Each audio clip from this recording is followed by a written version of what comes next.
Amazing. All right, brothers, let's close the eyes down.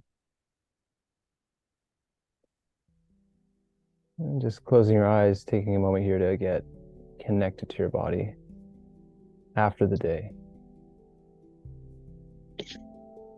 Any sort of reflective, meditative practice, it's good to just get settled first. So do anything that allows you to get a bit more in your body, whether that's moving your neck, moving your shoulders, maybe a little shake, getting yourself comfortable so you can remain in that position and so that your attention can be more on the inside and not so distracted.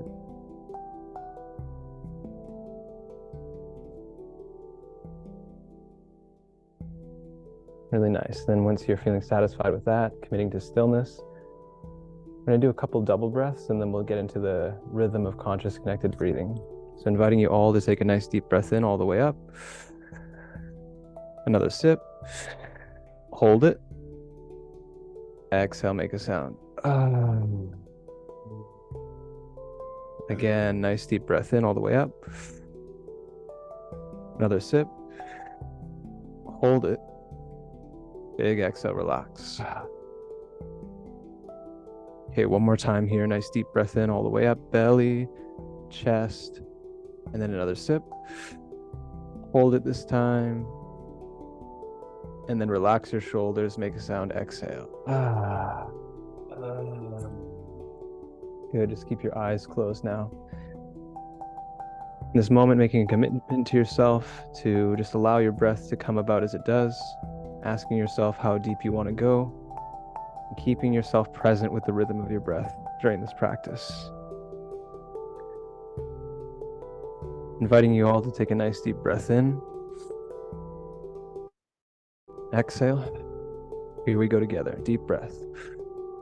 Exhale. Deep breath. Relax. Inhale. Exhale. Inhale.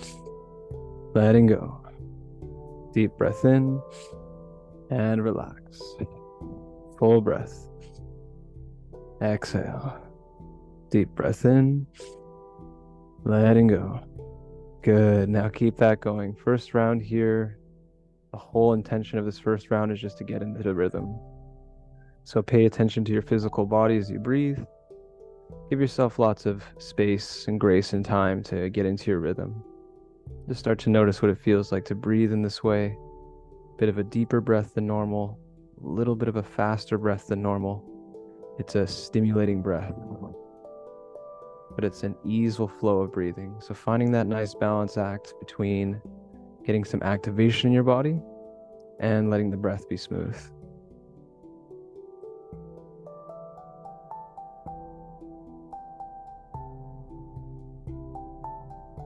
Feeling into your abdomen, your ribs, your back, your chest, all the areas of your body that you wouldn't normally pay attention to in your busy day.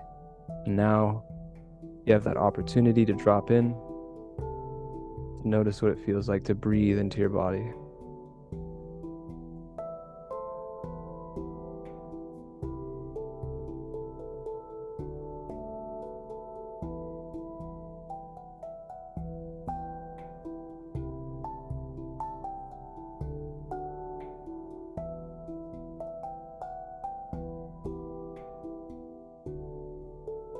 Really good, brothers. Final few breaths here. If you want to make these next few breaths a bit bolder, you can do so. And we're soon approaching a retention. So remaining very present for these last few breaths, noticing how things are changing, what you're feeling.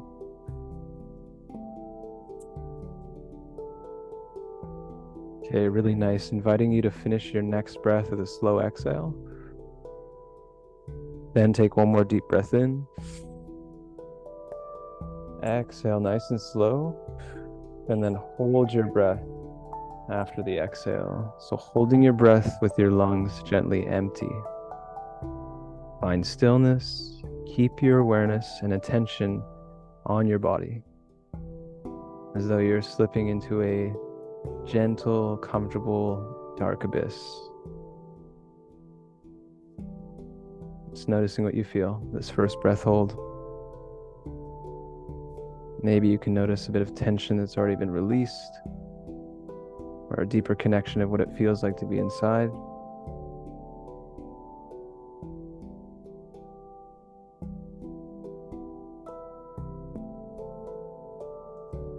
Holding for just a little bit longer. We're going to breathe again in 3, 2, 1. Deep breath in all the way up.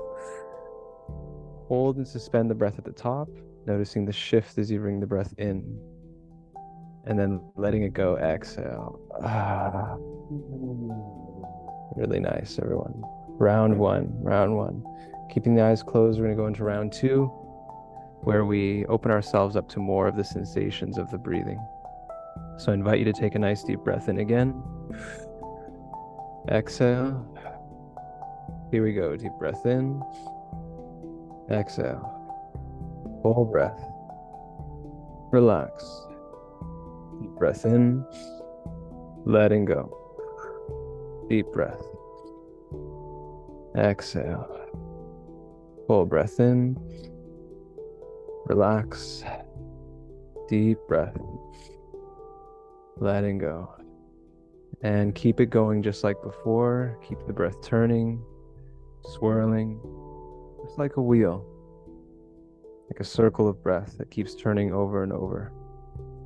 For this round, opening yourself up to the beautiful sensations that start to arise in the body, in your awareness,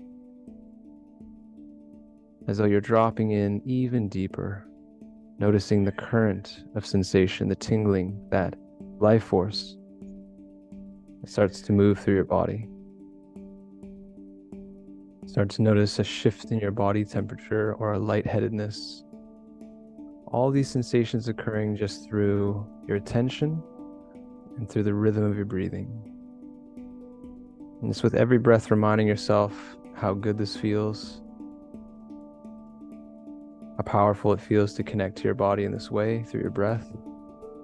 And let every breath be a continued opening to what you feel, a willingness to feel more, to open up more, to ground in yourself even more. Seeing how good this breath can feel for you right now.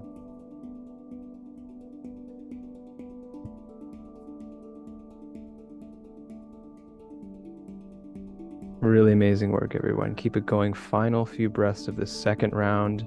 So just like before, if you want to get a bit more activated, you can take some deeper breaths here. Staying present with your breath, with your body, what you feel.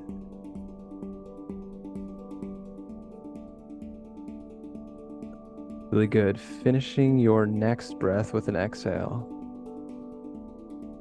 And then taking that deep breath in all the way up. Hold that breath for a second, and then slowly exhale, relaxing, and holding the breath again after the exhale. So our second breath hold here, we're going to hold a little bit longer. Going to lean into some resilience. Just remember, you can relax into the breath hold. It's safe to hold your breath. See if you can just let your attention rest, as though there's nothing else you really need to think about right now. There's nowhere else you need to be. Feeling of your body is all that exists.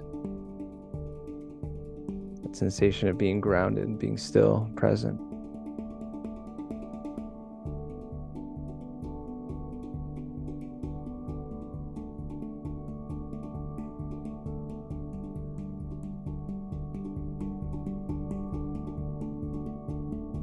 Holding just a little bit longer. We're going to breathe again in 3, in 2, in 1. Take that deep, nourishing breath in all the way up.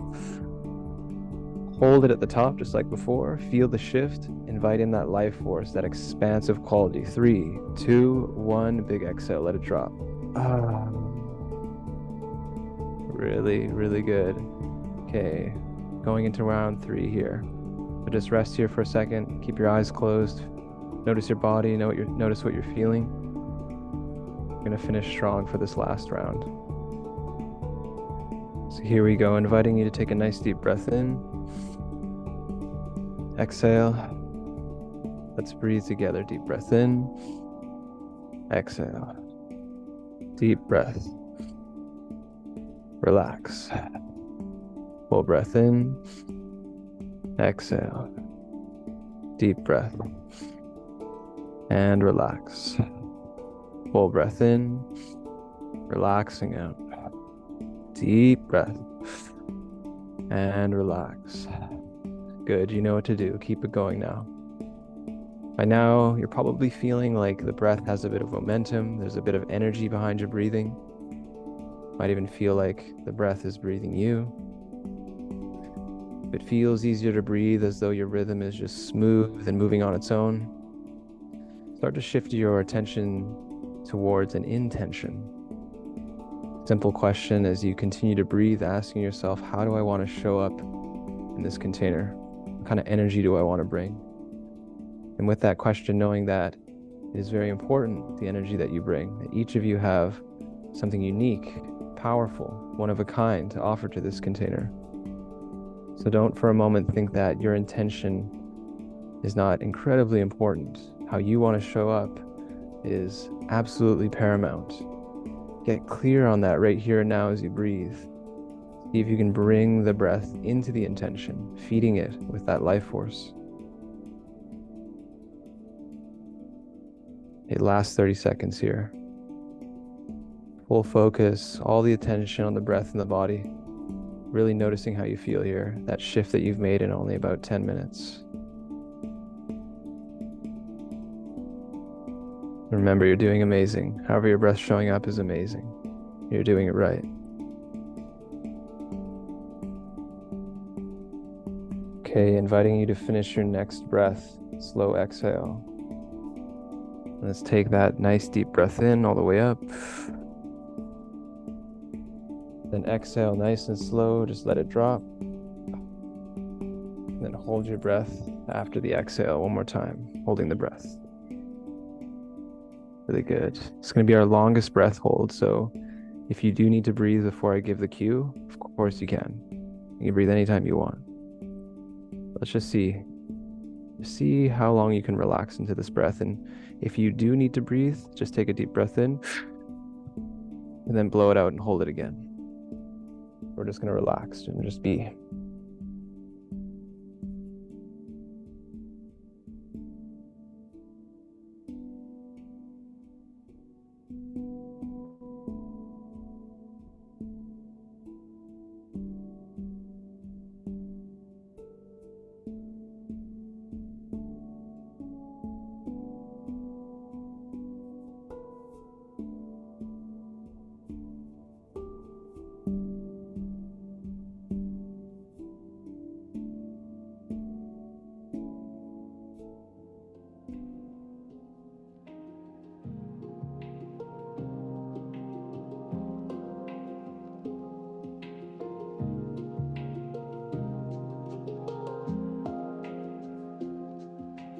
Really good. You got this. Just 10 more seconds. Keep relaxing. And breathe again in 3, 2, 1, and nice deep breath in all the way up. Bring it up. Hold that breath. If it feels good, squeeze your musculature from your root to your abdomen, your chest, all the way up, looking at your third eye with your eyes closed. 3, 2, 1, and then just relax, sigh it out. Really nice. Keep your eyes closed. This is a time where we get to harvest all the goodies. Just relax. Feel into your body. Notice what you've cultivated. Not rushing to the next thing. Reminding yourself how simple it is to come back into the body just through breathing. And just noticing that shift from the beginning of the practice to now. Tuning once more into your intention. Feeling it throughout your body. Maybe putting a smile on your face because it feels good. And when you feel ready, you can gently open your eyes. Whew! Yeah. Even though I wasn't breathing, I was still feeling it. It felt good. How you guys feeling? Excellent. All right, thanks so much. Let's move on. Let's move on. Matt, you can take it away from here. Yeah, we got some presentations for you guys, so it's not just us blabbing at your face. I keep our cameras. Yeah, just so you guys know, we're pinned. You're not pinned, so your faces won't show up as on the recording. This is as a reminder. Nice, Jay, you're back. Oh.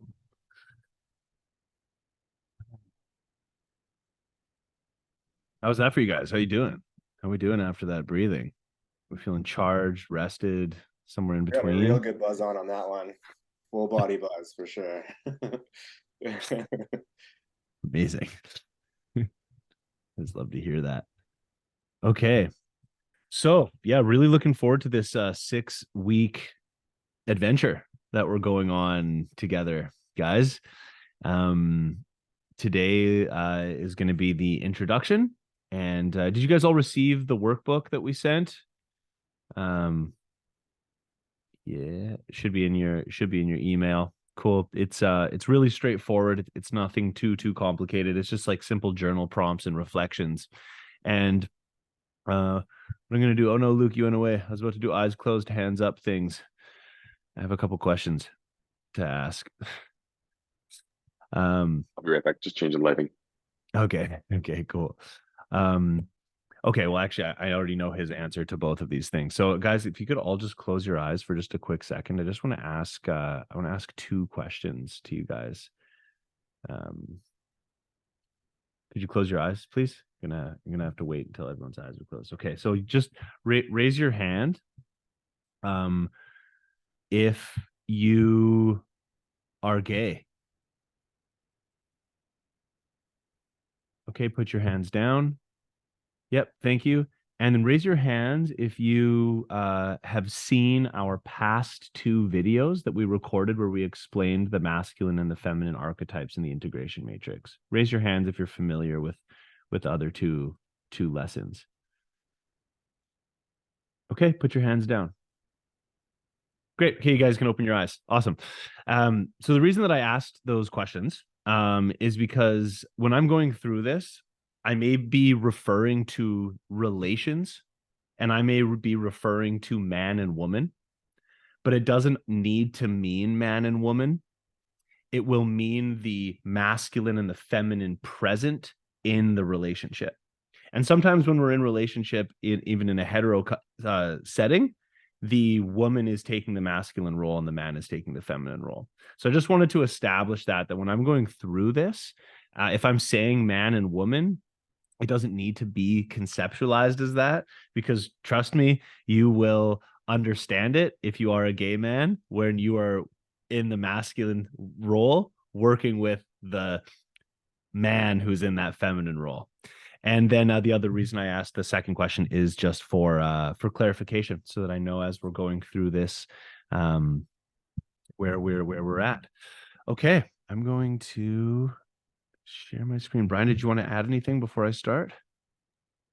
I think that's great. Yeah, it's just really, I'm just going to iterate it again. It's really important to understand that both men and women can play masculine and feminine roles. And yeah, we're going in between them all the time. And of course, like, we talk about it as, like, in this group, we talk about like finding our masculine roots oftentimes because they've been taken from under us and society's not really teaching us how to do that. But, you know, in a homosexual relationship, man, woman, those dynamics can go at play, and often it's absolutely necessary if you want to have an erotic connection or like a sexual connection. You need the polarity, but of course, there's the cost that comes with that is all the bickering and the fighting and all the polarity, the magnetism. So just understand, you know, oh my goodness, it's a give and take. But just understand that, yeah, masculine and feminine are just like their attributes, their energies. It's not man and woman. So yeah. Thank you.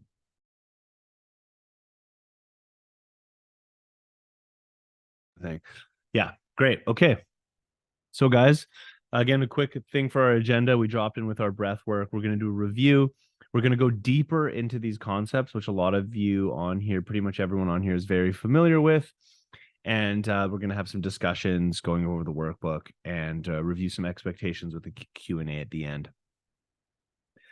So we're going to have an open discussion here. So guys, please feel free to unmute your mics. Please do unmute your mics and just do popcorn style. Feel free to speak.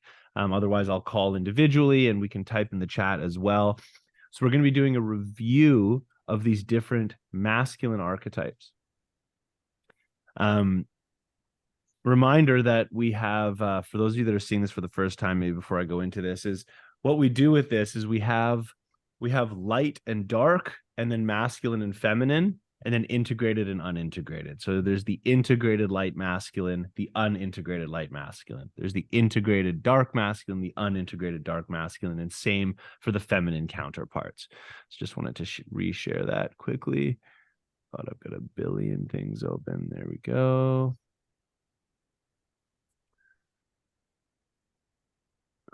So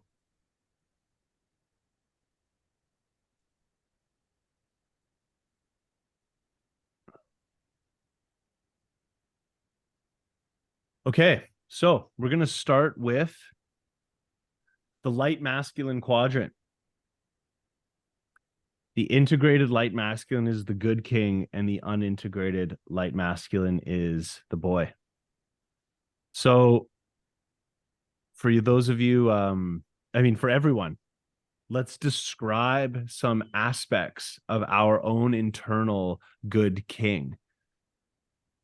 The first two words that come up are safety and presence. Internal safety, internal presence, external safety, external presence.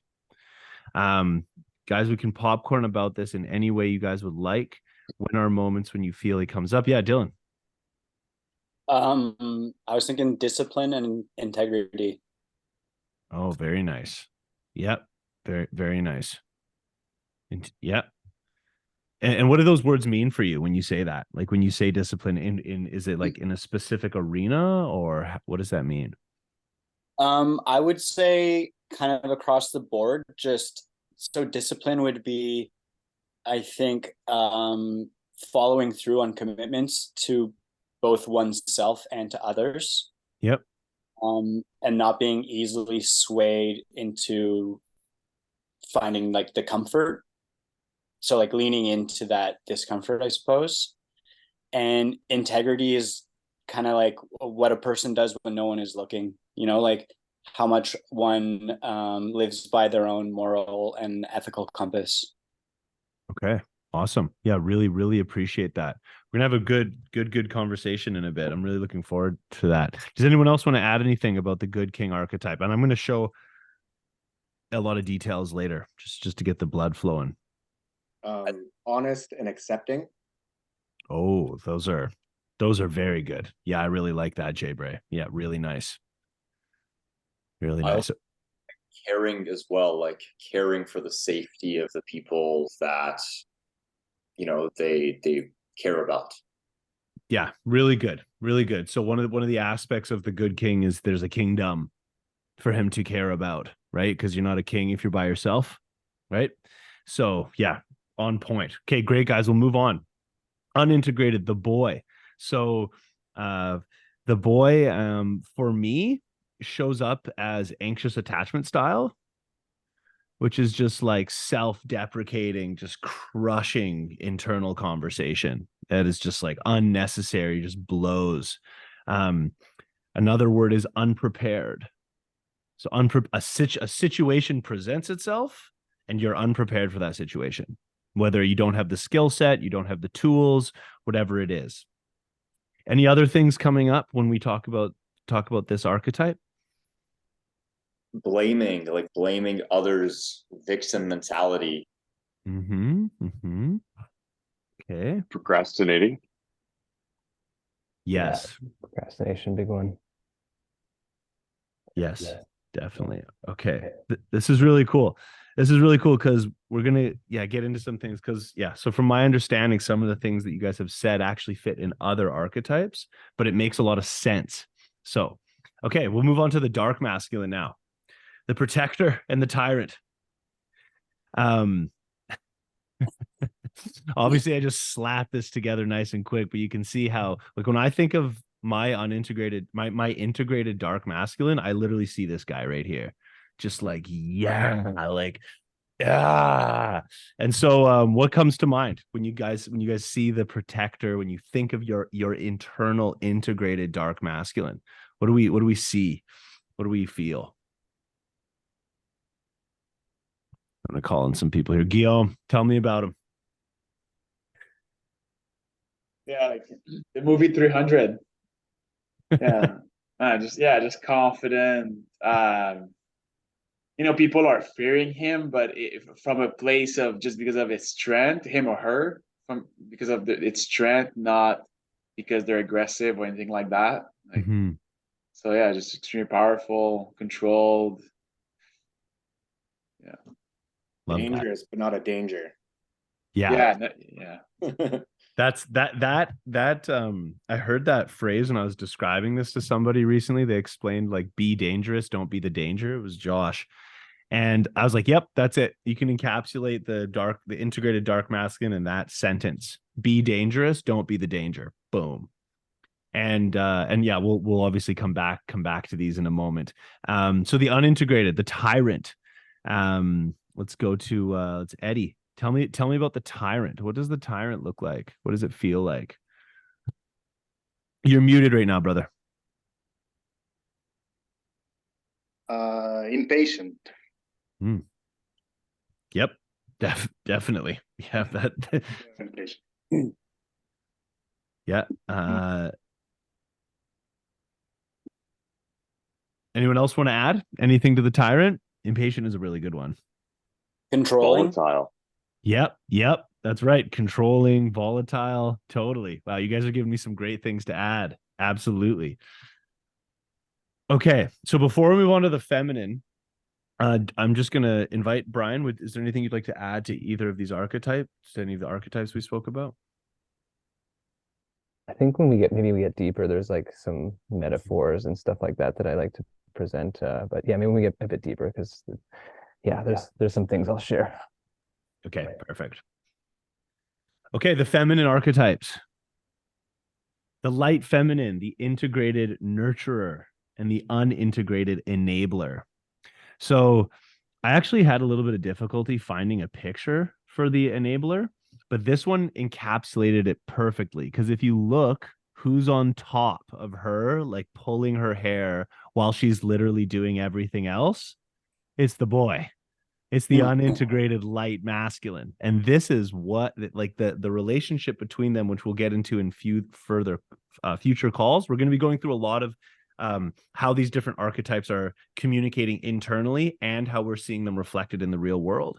And this is one of the textbook ones, is you got the boy on top of this poor unintegrated light feminine while she's literally doing everything else.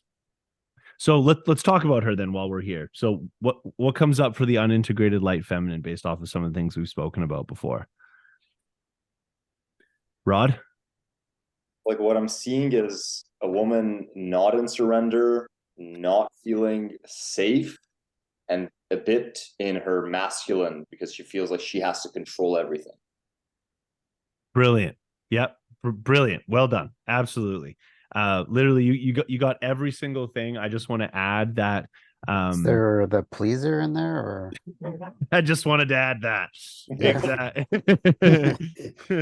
That's right. Okay, fantastic. So let's go to the integrated, light feminine, the nurturer. Pretty self-explanatory, at least for any man that's ever had a mom. That was her.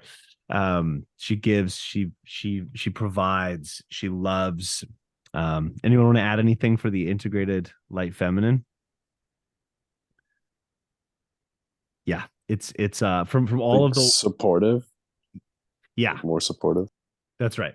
Maybe there's a level of patience in there too. Absolutely. Absolutely. He's the home. Absolutely. The house. The heart's home. That's right. The heart of the home. So from my like understanding throughout this process, this has been the easiest archetype for me to understand and recognize. Just compassionate, loving, nurturing, straightforward, beautiful, all the things what we like. Okay, dark feminine, the integrated and the unintegrated.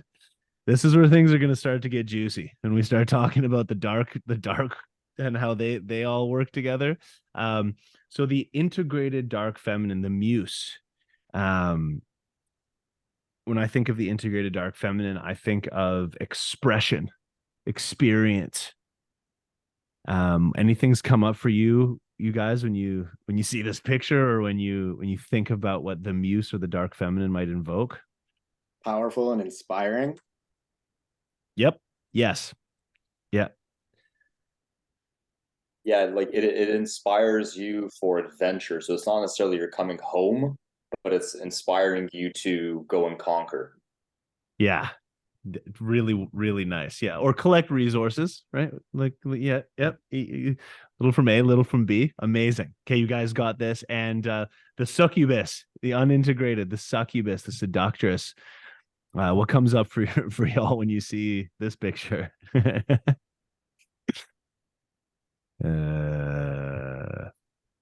Again, this doesn't need to pertain just to women, but I'm going to use women. It's like you guys have all been finessed by her here before, at least. Yeah, Dylan. Yeah, the first thing that came to mind when you prompted that was thirst trap. Yep. Thirst trap. Correct. That's actually a great example, because thirst trap, men and women both, we all do it, right? So that's that. Yeah. And I mean, society really plays into this unintegrated. It's like media plays into the succubus all the time. Right. Manipulative, scandalous. Scandalous, yeah, and manipulative. That's right. Yeah, that's right. Okay, so amazing, so good, so good. You guys have a serious grasp on it. So now I'm gonna show a lot more of the bullet points that I've collected for these archetypes. And one of the things, I'll kind of go back and forth between these things, because some of the things that you said, Dylan, it's funny because there's some things which we'll get into maybe in the future or in amongst our discussions where I was like, is this dark masculine or is this light masculine? I was like, it's both. And so there's a whole like other branch off of this where it's like there's some integrated masculine traits and there's some unintegrated masculine traits. There's some integrated light traits that both the masculine and feminine possess. So there is a lot of crossover. And I'd be willing to talk about this, but for me, discipline and integrity is both the dark masculine quadrant. And the reason that I had put this here is because the dark masculine is the integrated dark masculine rather is a lot about action. It is action, basically. It's like he's your resource collector. The integrated dark masculine is like the doing what you don't want to do because you know you should person coming forward, where you're tired and you haven't eaten and you didn't sleep good, but you said you were going to exercise, so you go and you do that exercise. The integrity one, that one I could definitely see that going either way. So when you guys look at this, is this kind of matching what you guys were thinking? Anything hopping out at you from the good king? Let's see. I'm actually calling Guillaume, given the conversations that we'd had in the past, because you and I both like heavily are leaning into actualizing our good king archetype. Anything in here that is kind of hopping out at you right now, maybe as areas of improvement or inspiration? Yeah, 100%. I think the number one is actually the request for help. And I think someone who asked for help, it's such a show of strength and not of weakness. And that's something that I want to be better at, is first of all, knowing how and knowing when. And again, it all comes down to like vulnerability. And that's actually, you need to be very strong to do that. And like think of addictions, think of, even in my personal life, like admitting and requesting help. Like it's such a, I don't think people do this often for various reasons. So, yeah. Thank you. Yeah, amazing. And then let's go into the unintegrated light. Anything out here that's popping up for any of you guys where you're like, ooh, like that is definitely something that I am doing a lot of, and maybe I don't want to lean into anymore. Like my unintegrated light doesn't come up a lot, but when it does, it comes in the form of self-deprecating conversation. That's how it comes for me. Just ruthless conversations. Can that be motivating though? It is for me. Well, well, mine comes in not in the form of we're gonna get to how it turns to motivation, but when it first shows up and it goes like, you ain't shit, there's not a whole bunch for me to be like, oh, I'm motivated now, right? It's how does it convert to motivation for you? Self-deprecating talk. Well, it forces me to prove myself wrong. If I start like sometimes like it happens to me like in the mornings when I'm like epically tired and I have to get up and do something. Self-deprecating talk will motivate me because it kind of like pisses me off. You're like, no, I'm not like that. And then I just get up and I'll do the thing, you know? And it's like it kind of motivates me in that way. Because like I just strongly disagree with myself and be like, fuck that, that's not me. This is perfect. Yeah, this is perfect. So you're observing the actual process that I have gone through this past 6 months that has helped me become the man that I am now. Because, and we're going to get to this actually later in these slides, but the voice that comes in and says, wait, that's not me. That's your integrated dark masculine. When that first voice that comes up that goes, you ain't shit, you're tired, go back to bed, that's your unintegrated light masculine. And then who comes in to save the day? It's your integrated dark. He actually says, actually, you're a beast. You're actually a beast, and you can actually go do this thing that you don't want to go do right now. So observing that process it's like literally 100% what I've done. This like that exact thing. It's like I'll be sitting there and I'll be getting all this, and then it'll come. Actually, you're dope. You're actually dope. Blah blah blah. And I'll be like, yeah, I am. So that internal process that you just outlined, guys, like really as we move forward throughout these coming weeks and even tonight, the next couple of days, observe that some people say it's your lower self and your higher self. Some people say this, some people say that. How I've been looking at it is that there are these 8 different voices, this 8 different archetypes. That's why we say this is like a combination of internal family systems, Jungian archetypes, and the Hermetic principles. Because here we have these 8 different types of voices that come up, and you can actually observe them have conversations and then choose where you want to go with them. Brian, would you like to add anything? Oh, it was a ways back. No, this is all really good. What you said, Jay Bray, was like, yeah, it's the remedy. So it's like that self-deprecating thought, and then you're like, actually, no, I don't believe that. So just want to point that out again. I think it's actually important to point out that the boy is really just that, like, it only shows up when you self-deprecate, really. It's like the world calls you out, right? The world and the women are going to call you out, or your inner feminine, but the world or women are going to call you out. And if you go, I'm a piece of shit, then unintegrated. If you go, you know what? I can do that, or I will do better, or yes, I'm going to answer the call. It's integrated. So it's like in the fraction of a second that these things like switch over. And I think one thing from like before that I wanted to mention is that like victimhood can land in both the feminine and the masculine. It just shows up a little different. Like the enabler, the feminine's more like becoming a victim of her own doing too much. She's not receiving. She's not being energetic and just like, allowing herself to be taken care of. And with the boy, it's like not taking on the responsibility of doing things. So victimhood from a different perspective, right? 2 things, one same thing of 2 different degrees. That's all I'll say there. Thank you, Brian. So the dark masculine, the integrated and the unintegrated, largely in this group and from requests amongst the men that I know, are wanting and desiring to improve this. This is like by and large, women are asking for this, men are asking for this. We want to be powerful.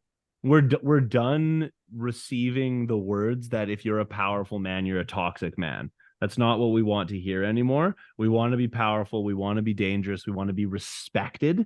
We want to be respected. And the men who people, both men and women, respect the most are dangerous. It just is what it is.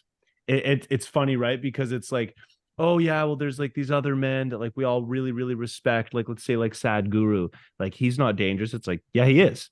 He's got millions and millions of dollars in the bank. He could snap and do what he wants. It's like all these men that are like the really, really soft kind of archetypes. They actually have immense power.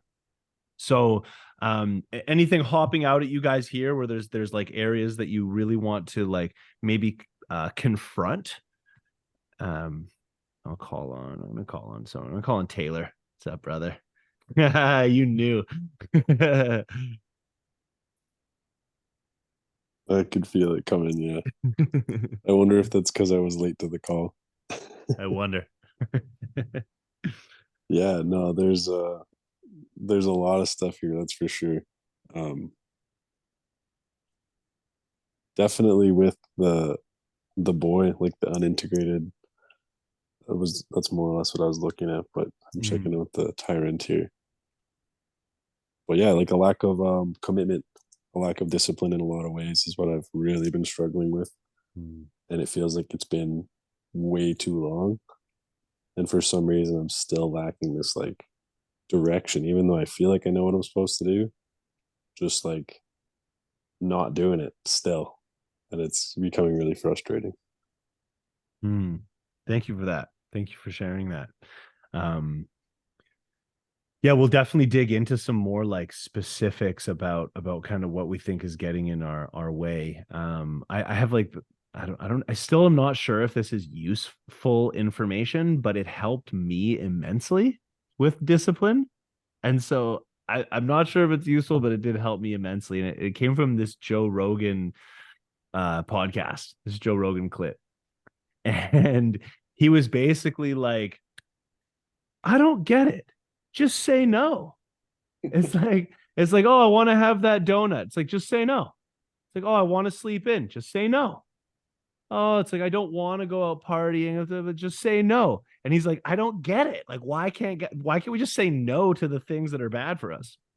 For some reason, that just like shifted my whole game. Just boom, shifted my game just like that. So again, not sure if how useful that actually is, but and I started doing this a lot more earlier this year where I was saying no to myself a lot. Like I was like, oh, I'm gonna meditate in 5 more minutes. It's like, nope, going now. Just like constantly shutting down that like not doing things now, doing them tomorrow voice, just consistently shutting it down. And procrastination can be a good thing, you know, if you're procrastinating doing bad things, or like, I'll sit on the couch and eat potato chips tomorrow. You procrastinate stuff, like you can be a good procrastinator. It's actually a good skill. That's super cool. I've never even heard of or thought of that before. If you're bad at procrastinating, just use it to your advantage. Yeah, I love that. Okay, we're gonna keep going because I'm excited to start talking about how these things all get together. So the light feminine, y'all nailed it. She's relaxed. She's compassionate. And then the unintegrated light feminine, you guys nailed as well. People pleasing, white knight syndrome. Everyone familiar with white knight syndrome? Basically, white knight syndrome is where your life's purpose is fixing other people's problems, and you can oftentimes ignore your own. So you're kind of like the martyr. You're like proudly a martyr. I help this person, I help this person, I help this person. But then what can end up happening is, but no one helps me back, and wah, when you're not taking action and serving yourself. If you want to know if you're in the unintegrated light feminine, you're depriving yourself and you are not setting boundaries. So you're depriving yourself of your desires, your health, honestly. Does anyone want to say anything about this? And tyrannical, whoever said controlling, like really, really astute observation. Anything you guys want to say about that? I'm curious about the devouring mother. I'm more curious. I don't know what exactly that means. Thank you.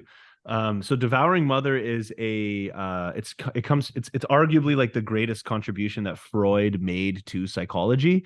It's a Freudian psychological concept, where basically what happens is the wife is not being fulfilled or satisfied by her husband, and she has a boy. And then over the next 10, 20 years, she grooms this boy to satiate that part of her love that she wasn't getting from the husband. Then what ends up happening is they end up going through this really like traumatic, hectic, codependent relationship. And the mother will hate all of the girlfriends, like, and talk shit and do everything to prevent that from happening. And it becomes quite a like perverse type of relationship where where they essentially love each other on a romantic type of level. Yeah, it's a really interesting phenomena.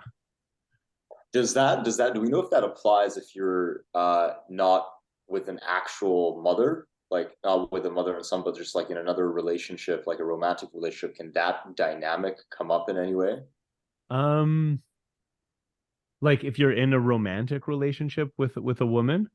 Yeah, like is that psychology only for a mother and son, or does that same psychology ever come out between two people who aren't related?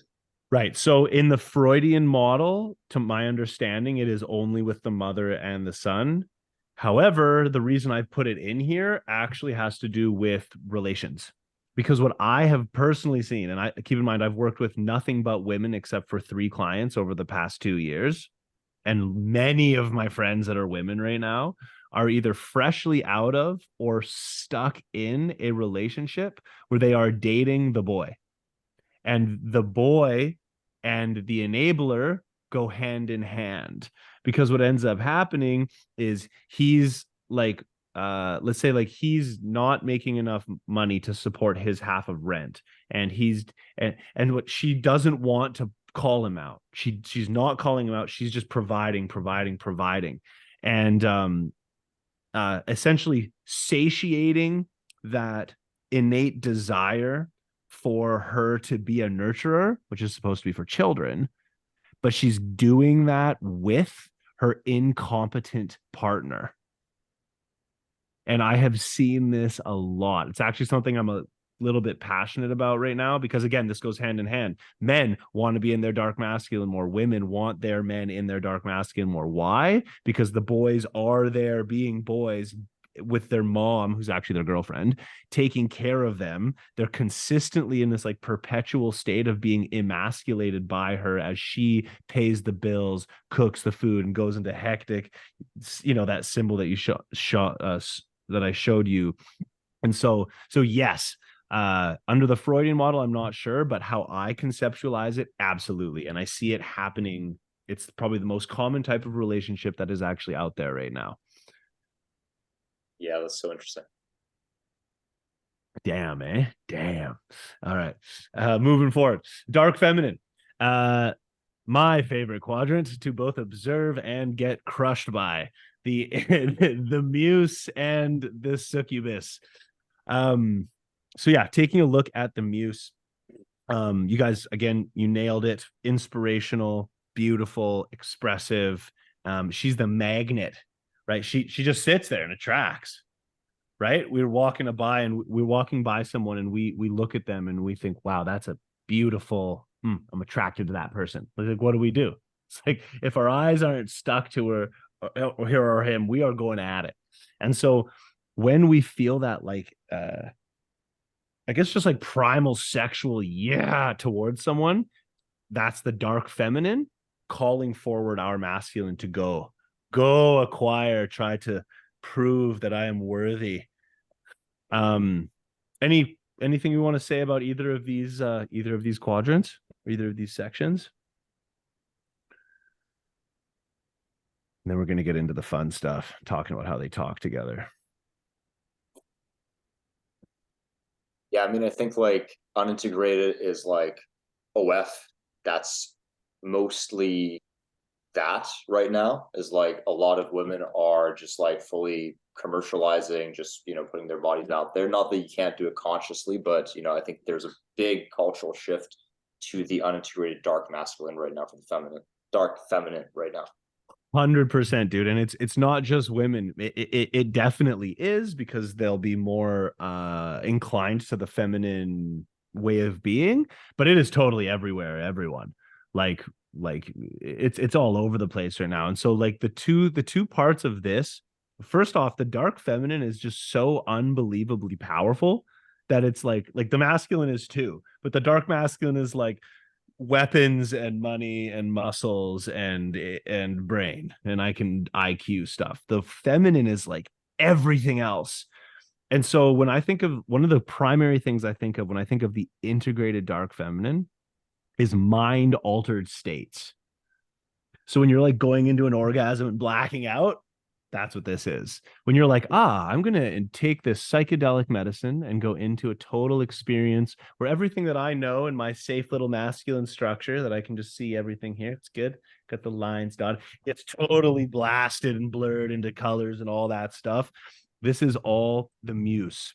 And just quick, the reason that it's called the muse is because there was 9 muses. The muse is a concept from ancient Greek. They were the daughters of Zeus and a goddess called Mnemosyne, who is the goddess of memory. And there were 9 of them, 9 muses. And they were the inspirations for literature, art, and science, which basically means communication, expression, and science. And so Plato, Socrates, Epictetus, Marcus Aurelius, you name it, there was 9 of these goddesses that were their source of inspiration for all of the mathematics and art and everything that they came up with. Okay, I'm excited to get into this next part now, because now we have a pretty clear understanding of each of them, but how do they work together? We pretty much had a solid discussion. I mean, I guess, is there anything you guys want to say before we move on? I kind of made this slide for us to fill, but we pretty much did an amazing job of filling it as we went along. We ready to keep going? I'm gonna keep going. The boy on top of her head is actually like, just completely encapsulates it. Okay, so the remedies.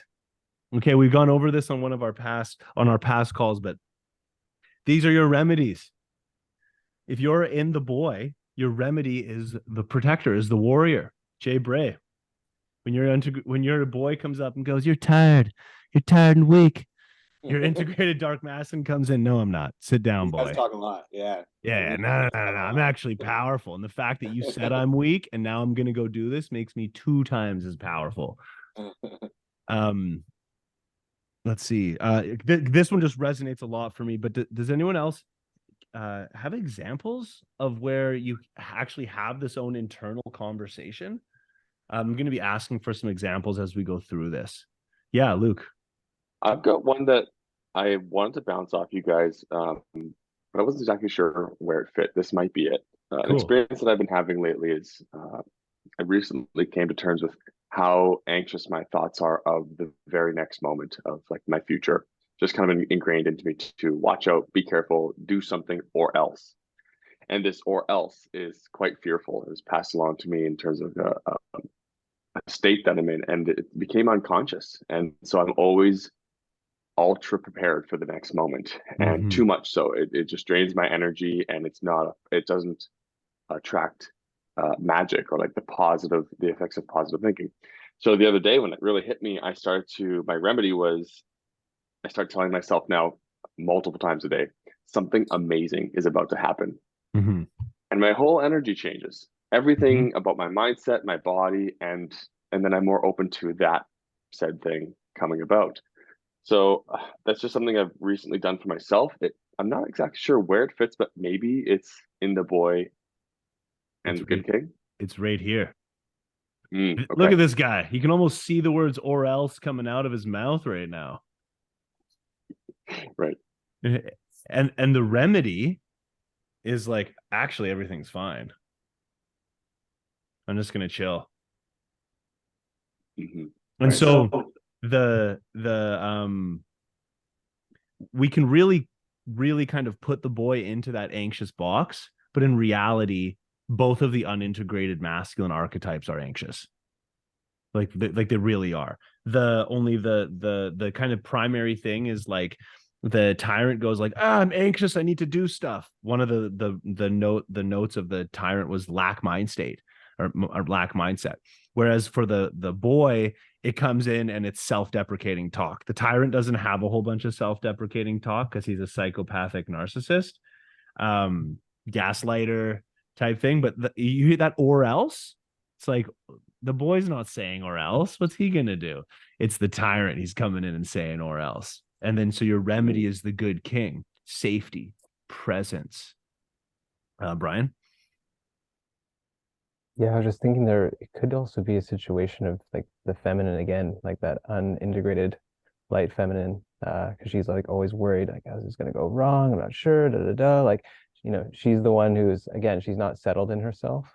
And this was kind of a topic that maybe I'll speak more about later. It's like change is the embodiment of the feminine, right? Like the weather, the ocean. When you feel change, when you feel those things in your body, like that's the feminine. And then presence, the ability to stand there and just look at it, is the masculine. So that's embodied in Shiva. You know, Shiva is depicted sometimes laying there dead with an erection, meaning that he's present. He's still animated, but he just waits there.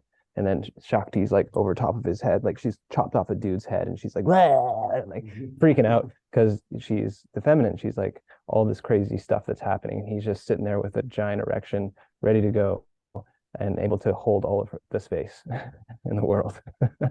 So it could be that as well. And, you know, it's hard to, sometimes these things mix. That's what came to mind. Yeah, we're going to be talking about, because so everything that we're doing has been review, but what we're going to talk about in a moment is actually where the masculine and feminine crisscross. And I'm really excited because it brings some lights to something that both Dylan has said and now you have said as well, Luke, which is really, really fun. Cool. Well, thanks for the insight, guys. I appreciate that feedback so far. Yeah, amazing. Okay, so any other unintegrated light where your warrior comes in? You're really being mean to yourself, and your warrior comes in and goes, actually, you're dope. I think I can say something that happened this weekend. Yeah. That I was trying to something that I think I am the boy. And I try to work more like, you know, like taking decisions and setting boundaries, right? So something that happened this weekend, I was with some friends, we were going for lunch. And then at some point I said, like, I would like to go watch a movie later tonight, but it's this movie. So if you guys are in, like, I just can't get all the tickets right now, or in the next hour, let me know. And they were like, oh, no, I don't feel it. It's like kind of too long of a movie. I was like, okay, that's fine. So they're like, and then after lunch, we went and got like some dessert, and then we went to one of my friends' place to chill. And then we got there and we were like serving tea and everything. And suddenly they decided to play a movie that I didn't even want to watch. Like, and then I was like, I ate my dessert, and then they said like, okay, guys, I want to head out. I was like, oh, why? Like, well, you guys didn't even ask if who wanted to watch that movie, like right? It's like, I don't want to watch that movie. It's also pretty long, and I also watching another movie later tonight by myself, so it's fine, it's all good, but I'm just letting you know. And then I left. And so it was like, okay, I think I kind of set the boundary there, which is very difficult for me because sometimes I don't want to hurt feelings. I don't want to feel that they are gonna take it like rude, that I'm being rude. No, I'm just like, if I ask you, you want to go down to watch a movie, and then you say no, and I respect that decision, and like then the least that I can expect is like for you to do the same later when you guys decided to just play a random movie that I didn't want to watch, and they know that I don't like those kind of movies. So I was like, that was kind of weird, but yeah, it was kind of hard to take that decision just to leave because I have other things to do. I have to go do my workout before I go to watch the other movie. But doing that, giving that step is very hard for me. Like to I don't want to hurt feelings. I don't want to like. I'm very like, I'm a pleaser, right? Like, okay, you want to go there? Let's go because I'm fine with it. We're gonna hang out, right? So that's the part that I have to work. Amazing, good job. You're doing it, dude. Like that's huge. Yeah. Congratulations, Eddie. That's freaking awesome, bro. Like seriously, that's really, really impressive to do. And did it feel good? Do you feel good that you held your boundary? Yeah, I felt good. I don't know how they actually took it. Apparently fine, most of them. One was like, but I said, like, no, and I just left, just like, yeah, it's Good. fine. Later, Good. all good. I said, like, all good. Yeah. Good. Good. Okay. Let's I'm gonna call in Guillaume here. Guillaume, do you have any moments where your tyrant comes up and then the good king comes in and goes like, actually, like that's how I always picture it for me internally. My tyrant's like, Brian and I have this joke where the tyrant's like, rah, but then he's actually just like this big. And the good king comes up and goes like, shh. You're okay. Any moments like that? Yeah, I would say the control. Like I didn't think I never saw myself as a control freak. I don't know if it falls under the tyrant, but trying to control everything and then make, to be more precise, like even at like at work, or like in our relationship, or just there's a lot of the variables that I didn't know I was actually trying to control. And that was to my detriment. So just being aware of that and letting go of all this like an obsession around controlling this. So yeah. I don't know, that's one that comes to mind. But I never saw myself as a control freak, but I guess I was way more control freak than I thought.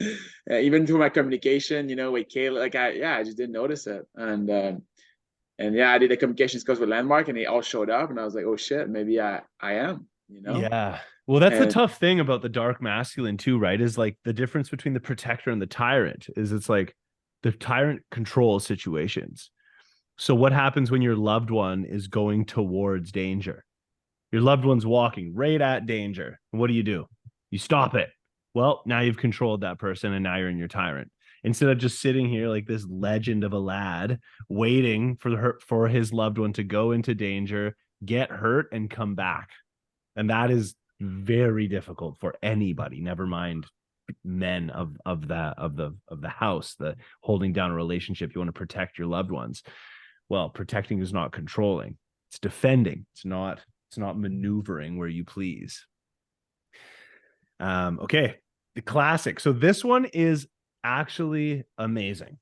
This one is actually so amazing because, okay, we've got the unintegrated light feminine. What's and we say she, but this is all of us. We all have this. We all do this. What's she doing? Well, she's just giving. She's draining her cup. Her life is about other people's experience. How can I make that person feel better? How can I do this? How can I do that? How can I serve until I've got nothing left? And what's the remedy? The opposite. The integrated dark feminine, who is receiving and attracting and experiencing and filling her cup. The integrated dark feminine filling her cup. When I go dance, I'm going for me. I'm going for my dark feminine. I'm not going for anybody else. And if I'm out there dancing up a storm and it's inspiring people, great. That's how it's integrated. And so anything you guys want to like say about this, or like can you notice this coming up with maybe women or yourself that are in your life? Yeah, one thing that's just inspired in my head is, I guess, in a relationship, I sometimes can get into a place of like overly wanting to make sure the other person's having a good experience, people pleasing in some ways. I never thought of that as like the unintegrated light feminine. I thought maybe that was just like a boy, but that's really interesting. And I can totally see how then going into just like filling my own cup, yeah, I never thought about that as just being like the feminine dynamics in me. So really cool like that. Awesome. Dude, thank you for that. Yeah. This one is a huge one. Like for people that are giving too much, like it seems so straightforward, but just to start getting stuff, start living the experience for you for a bit. Yeah. Okay, gonna keep going through here because there's the final concept I wanted to discuss. This one also amazing. We have the taker and the giver, right?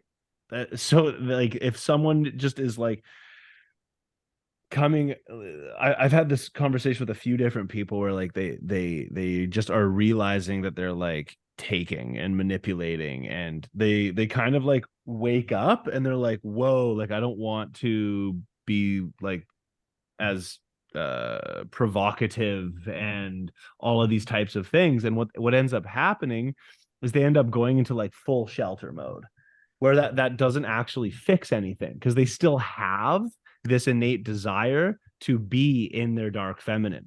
They think that the remedy for the unintegrated dark feminine is locking her in a door, is locking her in a room, which definitely isn't. She just grows in strength and size if you don't let her express herself. And which we've probably all been on the receiving end of that before, or at least we know guys that have, right? This is like the classic, like, just like spitballing this now. This is like the classic, like when your parents are like, you're a teenager, like you can't drink alcohol, no drinking alcohol, and then you go to college, right? And then it's yeah, and that's like a perfect example of like trying to repress this experiential, mind-altering, sexy part of us. And then as soon as it gets open the door, it's a monster. It's 200 times the size. And the remedy for this is actually just caring for other people. Like that is actually just it's a simple solution for it, where if you're really out of integrity and you're being manipulative and taking and seductive to gain some worldly advantage, it's like, just go do some nice stuff for people. Go cook for your friends. It just completely like softens this entire like taking to nurturing. Brian, did you want to add anything before we move on to the conversation? Yeah, this is a really good example of being in service of self or in service of others. And yeah, we just want to lean a little bit more on that being of service to others. That's what I'm seeing there with regards to this one specifically. So if we're always, you think of the like, I don't know what this law is called, but the more that you take, it's not the more that you get. It's usually like a little bit more you give. So, and there's a lot of opportunities for us to take and be self-serving. So, yeah, that's just what comes up with my mind in that. Yeah. Perfect. Okay, so this next part has been one of like our more recent revelations, and the way that the math adds up for this is such a cool thing. It's such a cool thing. Okay, the internal and external relations between these archetypes. Okay, so this is a really cool concept. We're going to start with This is exactly what I was thinking about today, actually. Yeah, perfect. So we'll start with above. I'm stoked to hear about that. So above, we have the good king archetype with the muse, or the integrated light masculine with the integrated dark feminine. Okay, why does this make sense? Well, to what Dylan said earlier, we could think of this as safety, which is a prerequisite for vulnerability, expression. So you can see immediately, it's like, oh, where can I be vulnerable? Where can I do that? Well, it has to be with a safe space. So how can I be vulnerable inside? Well, I have to have a safe space. And then this is absolutely true for external dynamics too, when we're actually speaking with people. If you guys are familiar with spiritual concepts, this is Shiva and Shakti. The good king is Shiva. He sits as she is completely chaotic and beautiful and amazing, but it's chaos. It is total chaos. And I see you, Dylan. I'm just coming back to you in 1 second. And what usually happens in relation between, again, men and women, but it can be not that, but between men and women, is man sees her chaos, man wants to fix her chaos. You're now in the tyrant. Instead of just sitting and allowing her to go blast around, and hopefully she'll come and ask. The good king archetype is chilling, and he waits to get asked. And they ask, and then he provides his advice. You're in your unintegrated dark masculine if you're doing what I did for years, which didn't work, which is giving what we call unsolicited advice. You give an unsolicited advice to your woman or your partner, You're in your unintegrated dark masculine. Let her do all that crazy stuff and just be safe and present. The good king is unaffected, period. Dylan, yeah, what were you going to say, brother?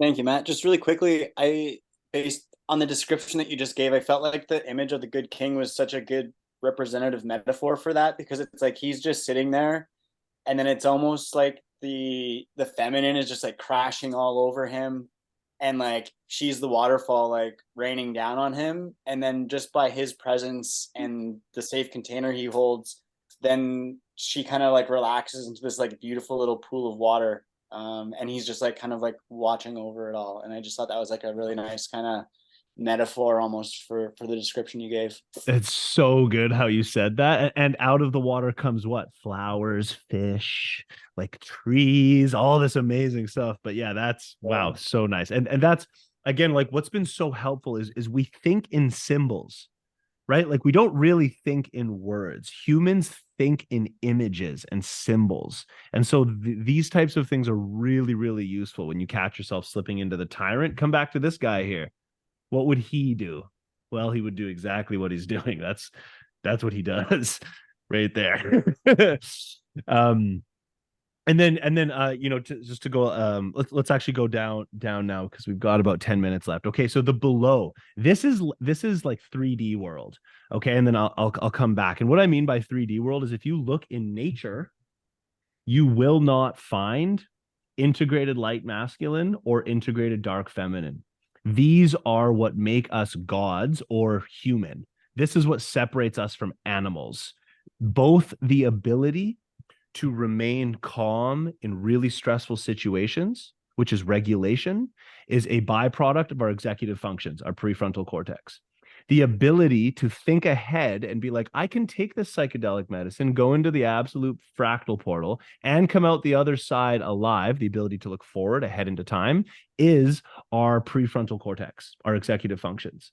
But for the below, the nurturer, the protector, these are in nature. This is limbic response. This is what you see everywhere in nature. And the integrated dark masculine, let's go back 500,000 years. Man goes, gets food, gives, so that she can what?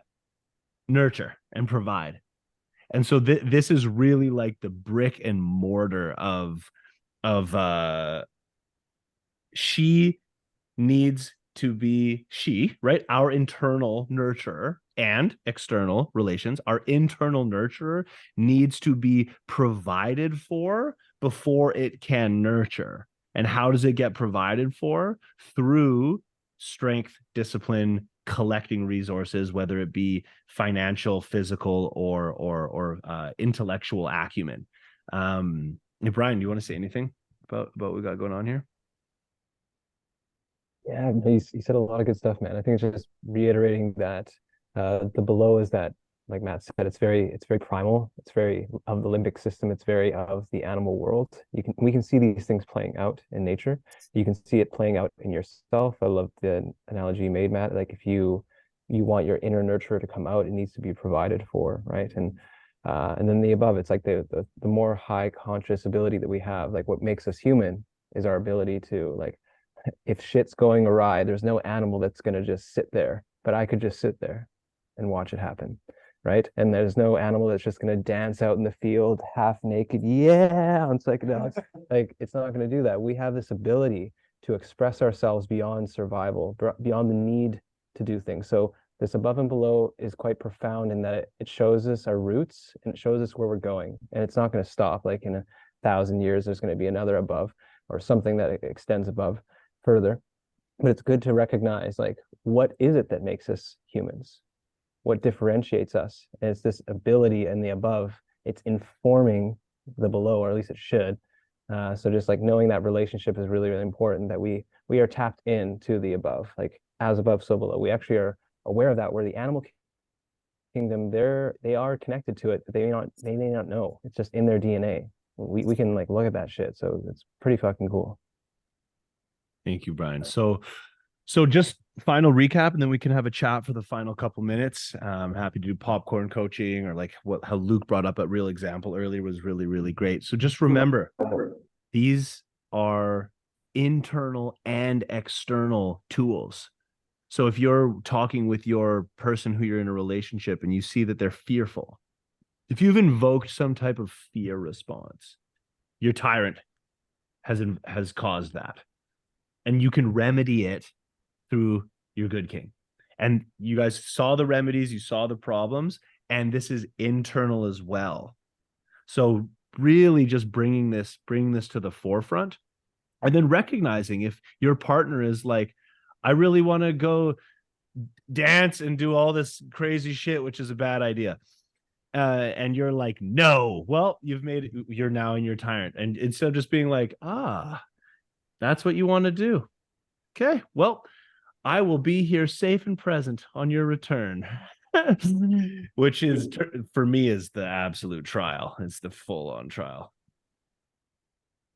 Before we go into hot seat, let's do the workbook so they know what they're doing. Okay. Yeah. Okay. Can you do that? Yeah, I can do it. Any last comments on this before we go into what you guys are up to this week? Going once, going twice, sold. Okay, let's go. So I think everyone got the workbook. If you didn't, maybe just put your hand up. It might have been you, Taylor. I just sent it to you. Okay, cool. Yeah. So I just sent one to you. So let's see here. Do you have a quick access to it, Matt? Can you share it on your screen? If not, I can pop it up if you give me the sharing abilities. Yeah, you can. All good. Okay, let's look at the workbook. So probably the main aspect, well, not the main aspect, but really important aspect of the program is taking action on these things. We want you to leave this feeling embodied in these states to a degree. So we just wanted to go over the week. Even though you guys have access to it, it's better. The more times you see it, the more it's going to make sense. And like we mentioned, it's not a very complicated workbook.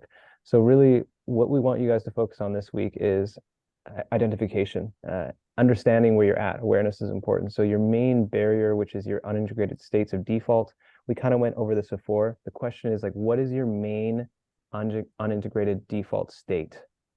You'll know. And if you don't know, you can ask us, but you probably know. And then your desired outcome for this program. So this is super important, right? We can't get where we want to go unless we know where that is. So, you can list a few things. Maybe it's just more awareness. Maybe it's you have a better relationship with these archetypes. Really, there's no right or wrong here. It's like what matters to you, but having a definition for your outcome is important. We give you some space to write about these things here.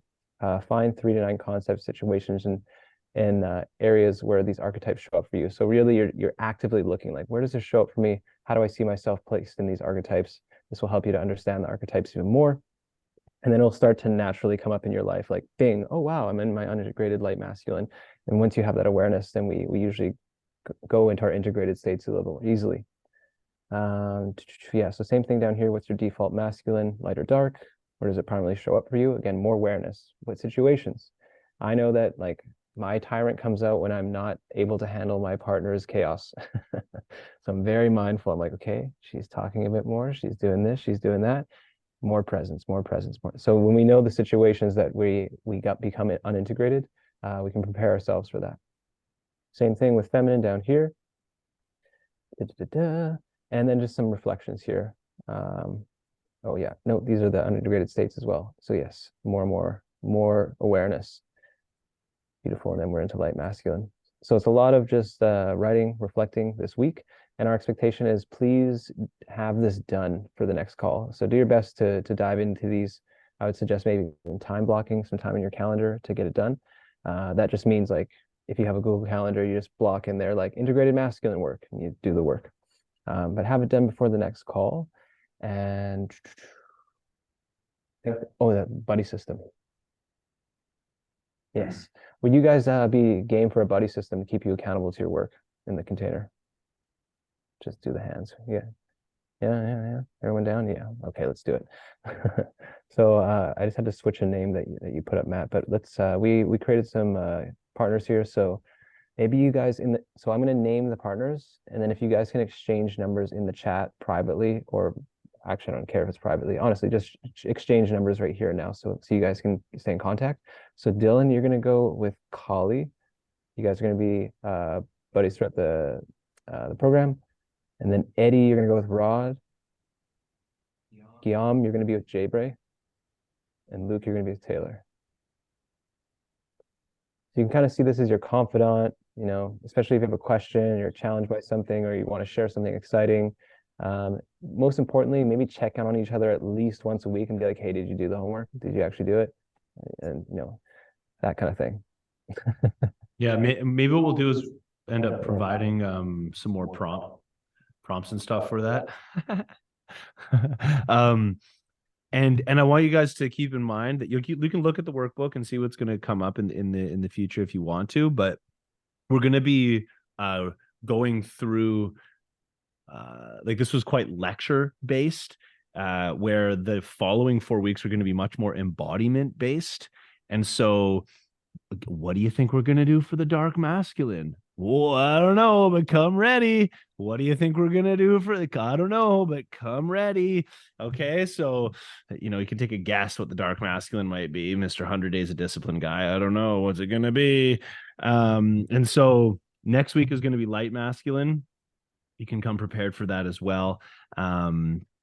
Final minute or so, does anyone have anything that they'd like to say? I obviously you can leave at the 7:30 mark on the dot. I have a couple extra minutes.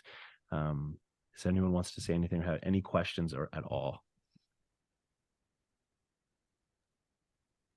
Dylan, do you have a question?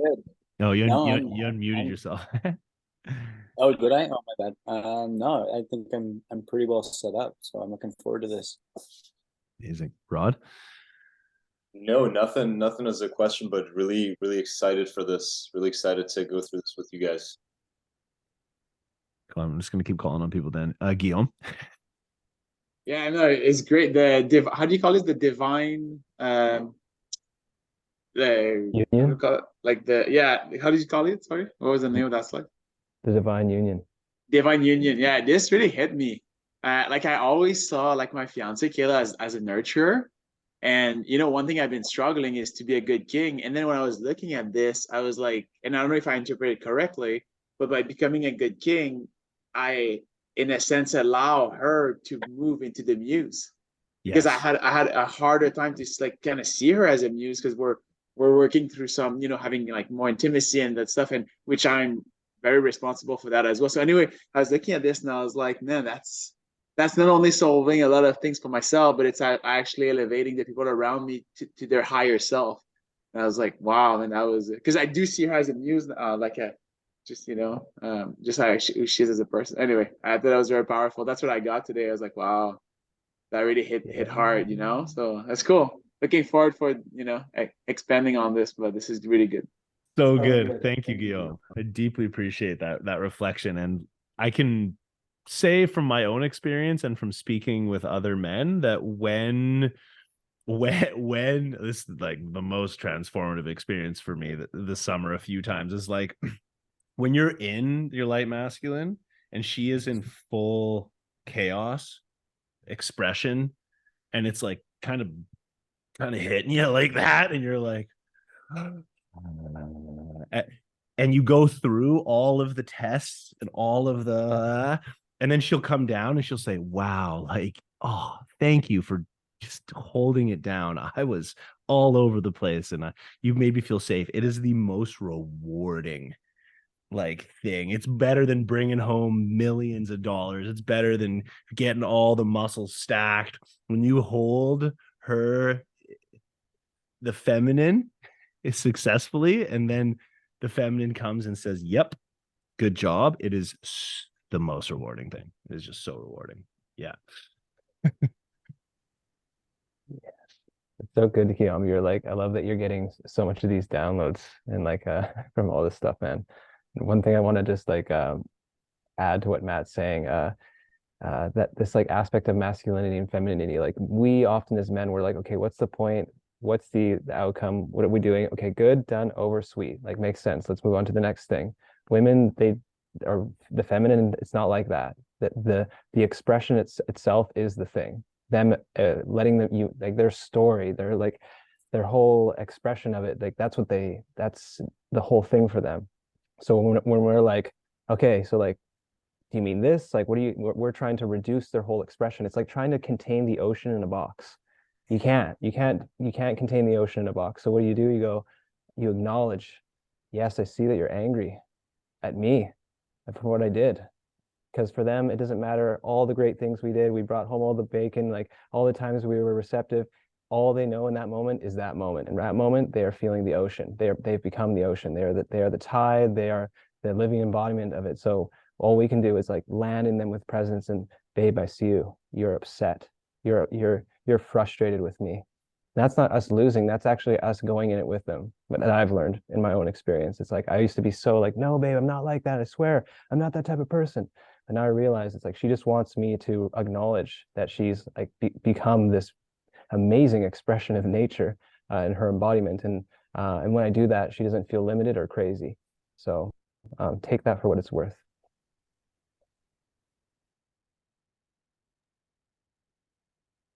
Eddie? No, all good. All good. Just very very excited about like learning all those things, like trying just putting everything and like together is like obviously making me a little bit confused, but they're very excited to see how everything works together. Amazing. Thanks, Eddie. Jay Bray? This whole experience has been really visual for me. A lot of character development. My visual creative mind is like seeing relationships and how I can depict them in a visual way. Yeah. I don't know. Like I didn't fully know what you meant, but I was getting really excited. Like my body was like, "Yay!" for what you were saying there. So maybe I'll try to figure something out so I can show you. Yeah. Callie, yeah, welcome, brother. How was that? It's great. I'm a little bit distracted today, but other than that, everything was good. Trying to remember some of the stuff we talked with Divi in that workshop. So all that stuff is gonna come back, I'm sure. Oh, that's right. We first introduced that there. That's right. That was when we first uncovered this whole concept. Cool. Yeah. So I'm imagining this will be a bit deeper and stuff. So it'll be good to get into for sure. Great. Thanks, Callie. Yeah, really fun. I had forgot about that. Awesome. And Luke. It's been really interesting to recap myself on some of the relationships I've had and situations that didn't go in my favor, and I clearly understand why, based on some of the power struggles. And so yeah, it's so funny, we kind of talk about not putting people or things in a box, but this is a pretty organized box. It works pretty well. And so I'm excited to move forward and know that I can trust this based on my own history of applying this to situations I've had in the past. So going forward, I'll be a little bit more acute as to when these things come about, and to trust the process a little bit more. Awesome. Thanks, Luke. And like, I'll pass to you in a moment there, Brian. I guys, I really super encouraged, because this is still it's still growing. This whole archetypal concept that we have created. And so when you like go through your life, if you like, one of my favorite things to hear from Brian, and I'm sure same for Brian to me, is when I'm like, I was gonna go into my tyrant, but I paused and went into my good king and provided a safe container. Like I did it. And vice versa. When I hear from Brian, where he's like, yeah, I was going to people please, and instead I set a boundary and honored what I wanted to do, I'm like, yes, my brother. Like, yeah. So please, guys, don't be shy to share these wins in the group. Brian, did you want to add something for Luke, even though he's disappeared now? Yeah, definitely share the wins. It's like one of the best part of brotherhood is being like, yeah, I did the thing I wanted to do, or I became the person I wanted to be in that moment. So celebrate it, take up that space. And I love that you mentioned the thing about boxes, Luke. I was just going to say, the only way to transcend the box is to become the box and realize that you're not the box. So we're going into the box only to realize that we're not the box, but it's good to master the box, knowing that we're not. but we're gonna go in there. I feel you though. It's like, oh, do I want to be contained? But it's like, we're all in boxes anyway, so let's fuck around with it. Let's see what happens. And last but certainly not least, my boy Taylor, brother. Yeah, I feel like I've spent a tremendous amount of time reflecting on how I show up in relationships and how other people show up. So for me, like to have these terms to truly identify those ways that I show up or the way that other people show up is extremely powerful. So good to have that ability now.